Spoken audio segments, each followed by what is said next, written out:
I was having a lot of trouble chewing. Now I can eat anything. Never had any pain. The pain has been a lot less than what I first anticipated. I can't tell they're there. So far I've had no issues. I didn't want to have all the hassle. They fit tight.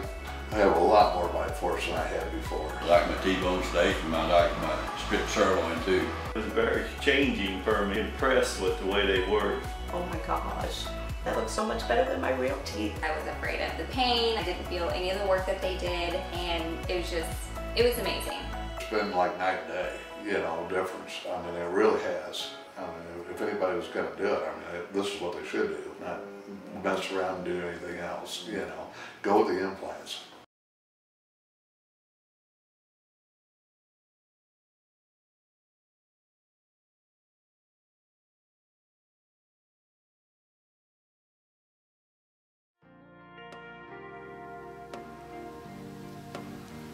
Saturday morning I was with the kids and we didn't do any hunting. That evening we got to go out and we did a little observation set. We just set out where we could see, actually just kind of around the other side of this basin from where we've been clearing right now, what you can see in the background. In 2015 I had a shot opportunity at this G6 buck. I thought he was a 4-year-old then, but he was 3.5. And I rattled and grunted him in right over here to a tree 40 yards to my right. Fast forward a couple weeks later that year, Garrett's first ever sit was right here in this ladder. We had a great first hunt, rattling, grunting. So this spot has proven to be a good callable spot. There's a lot of ground here that we don't run cattle on. We just haven't got the ground converted for good pasture. And so what I did is I came in here and I opened this up so we could actually have some shooting lanes with the mulcher. And man, it tore it up. I think we'll have maybe a good opportunity to call or maybe even throw up a decoy here when we come back from Kansas next week. Well, it's kind of the second day of our, I'll call it our time off from dentistry. We had a 2-year-old buck grunting around and putting on a show for us last night. This big buck we've been after just hasn't been showing on camera in the last few days, so we're just gonna go sit on the ridge and either try to shoot a doe or maybe just sit a little bit further away so we can observe some movement and see if we learn something while we wait for a couple days to go by before we check our cameras again. So it was rainy and dreary all day yesterday, higher pressure today and sunny. It's a little warm but not terrible, so hopefully they'll get back out and want to run the scrapes and be moving.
side of the gate. Hopefully I'll be able to see him. But he should be able to get a shot on this doe, hopefully, within 60, 70 yards of that position. So he's just gonna move up this fence line a little bit and he should be able to get a shot on her.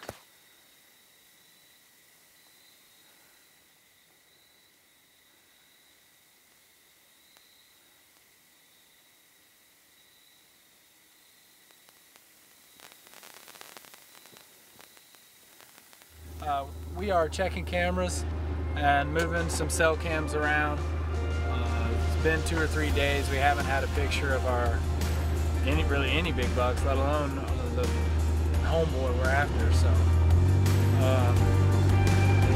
we're gonna move them around, shake it up a bit.